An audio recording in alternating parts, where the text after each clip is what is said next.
2014 وطبقا للإحصائيات ففي أكتر من 50 مليون بني آدم شغالين في صناعة المحتوى، واقتصاد صناعة المحتوى وصل ل 100 مليار دولار. ففي سؤال هنا بيراودني ومحتاج إجابته منك، أنت ليه لحد دلوقتي لسه ما عملتش محتوى؟ لو إجابتك إنك مش عارف تبدأ منين أو إنك ما عندكش محتوى تقدمه أو أي حاجة من شبه الحاجات دي، فأحب أقول لك إن دي كلها أصوات في دماغك أنت بس، هي ملهاش وجود. كل اللي أنت محتاجه إنك تحدد وقت معين في اليوم وتلتزم وتبدأ الشغل فيه في صناعة المحتوى، وصدقني هتشوف نتيجة في خلال مدة من شهرين ل6 شهور. ولو انت فعلا مهتم بصناعة المحتوى وقف الفيديو دلوقتي وانزل اعمل سبسكرايب دلوقتي، عشان هتلاقي كل اللي انت محتاجه على القناة هنا من صناعة المحتوى. انا جاي اكلمك النهاردة عن الفيديوهات اللي بتحقق ملايين المشاهدات على الانترنت، وهي فيديوهات الاقزام اللي بيستخدموها في كل محتوى الانترنت، سواء المحتوى الدعائي للمنتجات او المحتوى اللي الناس بتتفرج عليه عادي، او اي محتوى موجود على اي منصة على الانترنت. المحتوى ده حرفيا بيحقق ملايين المشاهدات كل يوم. فخليني اقول لك ازاي ممكن تعمل المحتوى ده باستخدام الذكاء الاصطناعي من غير اي مجهود من حضرتك. وخلينا على طول نخش في الشغل العملي، واول موقع هنستخدمه معانا هو المساعد الشخصي الامين شات جي بي تي. وخلينا نبدا على طول واقول لك هنعمل ايه. اول حاجه هنعملها ان احنا هنفتح شات جي بي تي وهنكتب له برومبت اللي احنا عايزين نعمله. اهم حاجه احنا عايزين نعمل صوره، وبعد كده هندخلها على موقع من مواقع الذكاء الاصطناعي يبدا يعمل فيها الحركه اللي احنا محتاجينها. فاهم حاجه ان احنا نكتب برومبت مظبوط عشان الموقع يعرف يدينا صوره توصف الحدث اللي احنا عايزينه. فكل اللي احنا هنعمله ان احنا هنروح على شات جي بي تي وهكتب له، اقول له ان انا عايز برومبت مكون من 4 مشاهد بس بطريقه التايني فيجر عشان يعملها لي بشكل الاقزام. وخلينا نشوف النتيجه. طبعا هتدوس انتر هيبدا على طول يكتب لك المحتوى اللي انت عايزه. وكالعاده مجرد ما بتطلب من شات جي بي تي الراجل بيلبي على طول. كتب لنا ال4 مشاهد اهوت وادانا البرومبت اللي ننتج بيه الصوره اللي احنا عايزينها عشان الفيديو بتاعنا. خلينا ناخد بقى البرومبت ده كده كوبي، اللي هو ده. هناخد ده كده بالشكل ده نكتبه، هناخده كوبي وهقول لك هنعمل فيه ايه. هناخده كوبي من هنا وهنطلع بيه على موقع ليوناردو. موقع ليوناردو هو موقع بيدعم الذكاء الاصطناعي، بينتج الصور بشكل احترافي جدا وبشكل مجاني. كل يوم بيديك 150 نقطة تقدر تستخدمهم في صناعة الصور اللي انت محتاجها. كل اللي انت محتاجه ان انت هتعمل ساين اب عادي خالص بالميل بتاعك بالجيميل، وتخش على الموقع هيفتح معاك الصفحة دي بالشكل ده. هتبدأ ان انت تاخد البرومبت اللي احنا خدناها كوبي نحطه هنا بيست ونبدأ ننتج الصور بتاعتنا. بالمنظر ده طلعت ظهرت الصور اللي احنا عملناها بناء على البرومبت اللي جبناه من شات جي بي تي. طلع لنا 4 صور احترافيه جدا. الصور انا ما كنتش متخيل ان هي تبقى بالحلاوه دي بصراحه. طيب انت لما تحتاج تنزل الصوره دي بتقف على الصوره بيظهر لك السهم ده، بتعمل لها داونلود من هنا تنزل على طول على الجهاز عندك. احنا هنختار من لكل مشهد صوره. فاحنا هنختار هنا الصوره دي عجباني قوي بصراحه.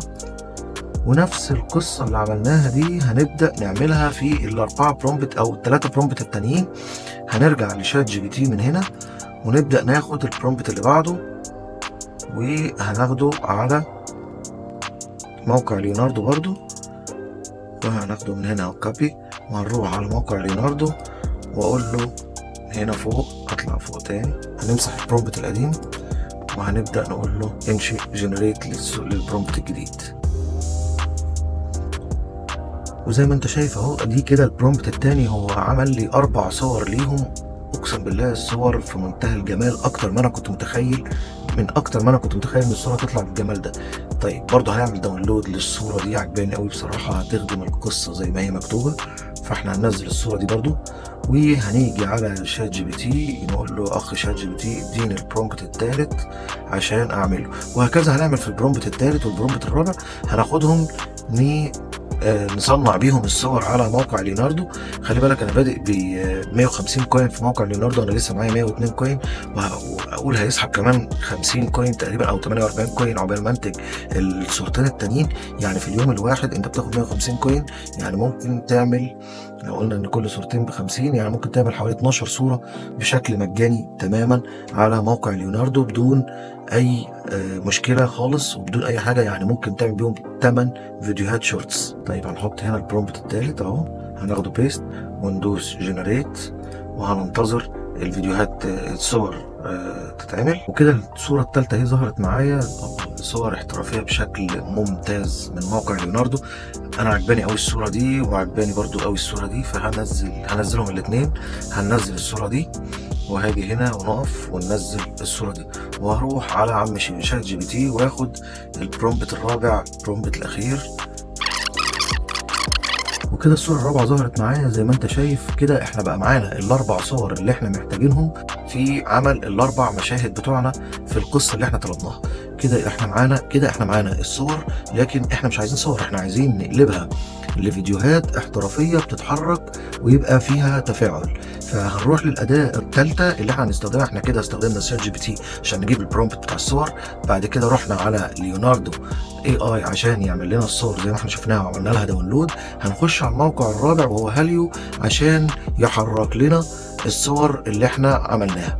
كل اللي انت بتعمله انت مجرد ما بتخش هنا برضو بتعمل اكونت، بتشترك برضو على نظام بالجيميل بتاعك عادي خالص، بيديك 1100 نقطة عشان تعمل بيهم فيديوهات. عيش يا معلم، كل ما ال 1100 نقطة دول هيخلصوا انت تعمل اكونت جديد وتخش هيديك 1100 نقطة تانية، فالموضوع معاك متجدد، وال 1100 نقطة دول اصلا هيعيشوا معاك كتير. ده موقع هاليو زي ما اتفقنا، ده اللي هيعمل الحركة للصورة. كل اللي انت عليك انك تخش على الجيميل وتعمل له تسجيل عادي خالص زي اي موقع. هتخش هنا تلاقي 3 حاجات: ايمج تو فيديو، تكست تو فيديو، فدول اللي احنا بنستخدمهم. هنا احنا عملنا الايمج او الصوره، فهنحطها ونقول له حولها لي لفيديو. احنا هنا حطينا الصوره اهو. كل عليك ان انت بتدوس جنريت. الصوره الواحده بتتحول لفيديو ب 30 كوين، وانت معاك 1100 يا معلم، فعيش. ويعني ان شاء الله هتلاقي عندك كميات رهيبه. مجرد هنا ثواني بيحمل وهتلاقي الفيديو بتاعك طلع لارض الواقع ان شاء الله. وكده ظهر معايا الفيديو الاول اهوت. الفيديو في منتهى الاحترافيه، الحركه جميله قوي للدخان اللي طالع، للحركه بتاعت القهوه، الحركه كلها ممتازه. هنعمل نفس الحركه دي في ال3 صور التانيين. هنخش هنا هندوس كده وننزل هنا داونلود، ننزل الصوره على الموقع هنا، وهنخش نعمل الثالث وهننتظر الفيديو يخلص. وبعد كده نخش نعمل الصورة الرابعة تانية أو الرابعة ونعمل لها جنريت. وتعالى نشوف النتيجة بتاعة الفيديوهات.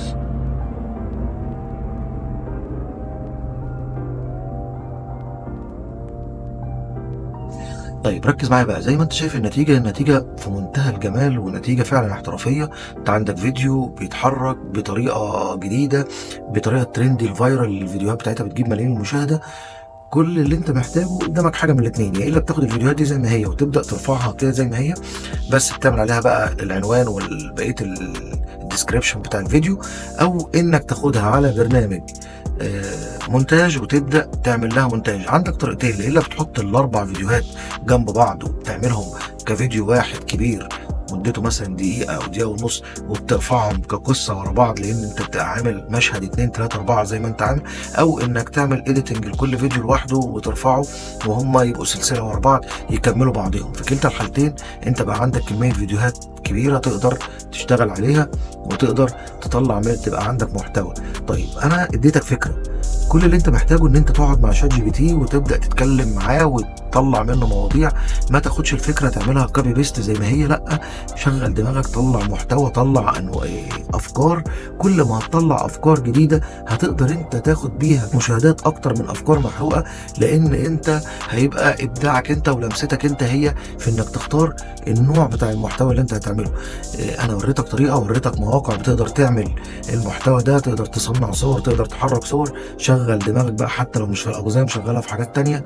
انا كده خلصت الفيديو بتاعي، ولو عجبك الفيديو ما تنساش تعمل لايك وشير، وسيب لي رايك في الكومنتات. سلام.